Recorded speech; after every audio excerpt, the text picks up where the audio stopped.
não me engano, você faz na sua empresa, né? Fazemos. Hoje a gente já consegue, para os gamers aí que tá assistindo a gente já consegue controlar um videogame sem usar joystick, só com o eletrodo já, coordenado. Então, por exemplo, te coloco num game de Fórmula 1 e programa para tu desenvolver tua atividade beta pré-frontal. Um exemplo, tá? E aí, se tu não desenvolver na potência que eu quero, o carro não anda. Aí eu digo assim, não, vamos assistir um documentário aqui, vamos assistir o podcast, Praulini Lutz. Bota lá para o paciente assistir. Tá prestando atenção. Voou na atenção, a tela fecha. Começa a ficar escura. Ele foca de novo na atenção. Então, eu vou começar a resolver e modular para o cara ter atenção fixa, a atenção concentrada ali, sustentada por muito tempo. E aí vira um treino. A gente chama isso de neuromodulação volitiva. Depende da vontade do paciente. Então, um exercício consciente onde você treina a sua atividade elétrica para ela ficar melhor. Olha que história curiosa, né? Eu comecei a investigar ali e treinar a atividade elétrica cerebral do Gaules. Uhum.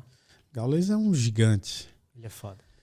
Então, Gaules, vou colocar aqui SMR, vou te colocar num game aqui de avião, ainda não é tão complexo, tu vai num teco-teco aí, e se tu for conseguindo treinar, tu vai ganhando aí aviões mais velozes até tu chegar a um jato aí supersônico. Ele, não, beleza, 15 minutos primeira etapa, coloca Gaules fica 45 minutos. No game, cara, numa atenção gigante. E aí, tipo assim, tu me pergunta, SMR a gente acha onde? Por exemplo, um trabalho de neurofeedback com autorização de Dalai Lama foi feito com os monges tibetanos, né? E aí quando o profissional, né, um americano, um senhorzinho de 72 anos, foi apresentar essa ferramenta para Dalai Lama, ele autorizou, né?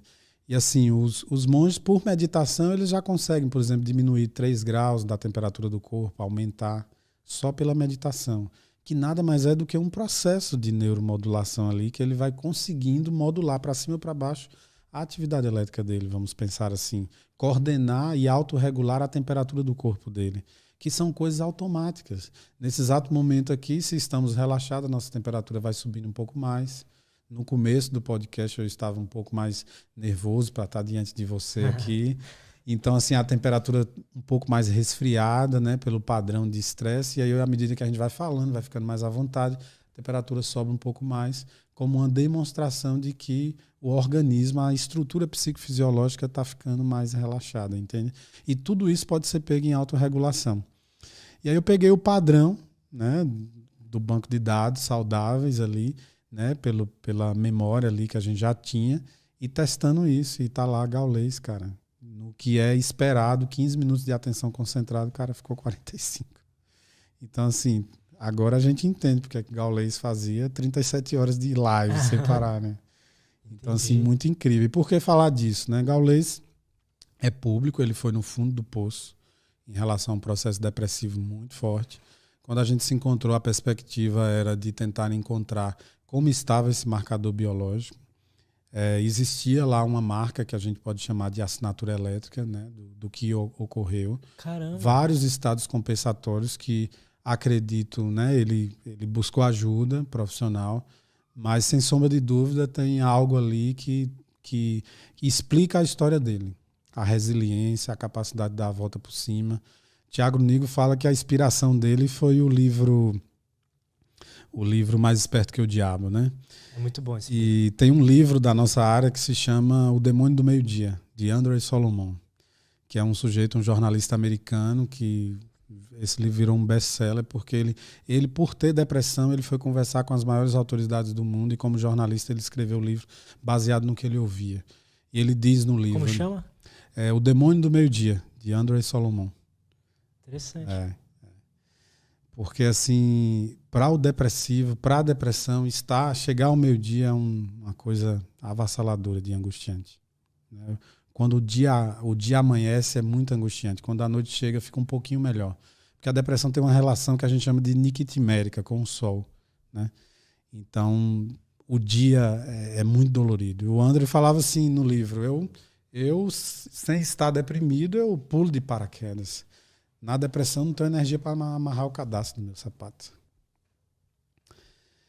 E aí me lembra muito esse trocadilho, né? De pensar num livro do Demônio do Meio-Dia e num livro Mais Esperto que o Diabo. Porque, assim, se a gente tem hoje nessas redes sociais um cara que foi mais esperto que o diabo, a gente tá falando de Gaules, cara.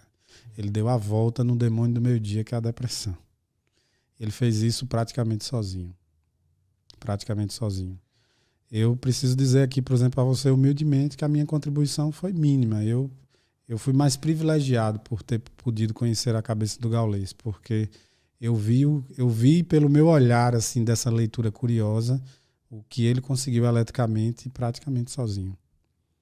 Então, existem muito sinais... punk isso, assim, ó. Remédio não elabora pensamento. Uhum. Se você assistir Gaules, a conduta dele de vida é o tempo todo elaboração de pensamento, cara. Ele está elaborando. E ele está aglutinando pessoas para elaborar naquele conceito. Então, tipo assim, vamos refletir sobre isso. Ó. Gaules vai para Twitch, vai para live, e ele começa a fazer um monte de gente vibrar na mesma frequência elétrica cerebral que ele. Quantas pessoas Gaules já resgatou, cara? Cara, então é um método Bluetooth de fazer as pessoas darem a volta por cima e ser mais esperto do que o diabo, do que o demônio do meio-dia, saca? Então, assim, eu tive esse privilégio de acompanhar aquela lógica ali. E só admirar, né?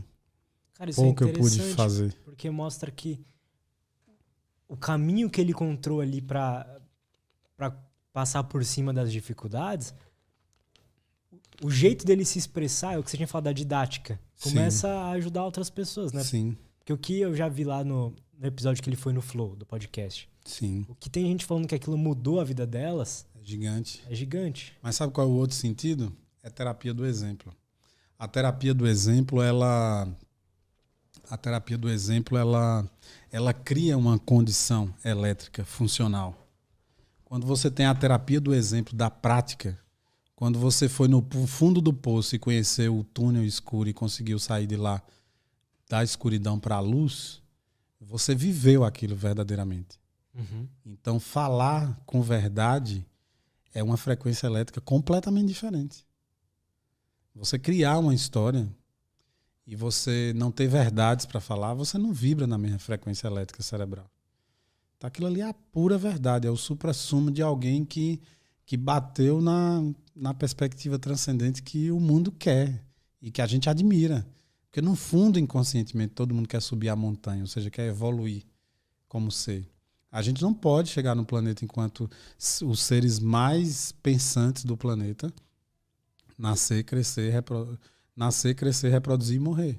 Tem um propósito nisso, ó, de novo o propósito. E, infelizmente, muitas pessoas passam pela vida assim. E são as pessoas que têm medo da morte. Quanto mais transcendente você vai ficando, mais próximo dessa condição da terapia do exemplo, de puxar mais pessoas para estar perto de você, para uma condição de algo que você descobriu que faz bem, mais você vai sentindo que você está entregando seu recado e a morte vira só um boato, ou mais um portal iniciático. Né? Eu tenho um amigo que sempre falava isso, né? A morte é apenas um boato.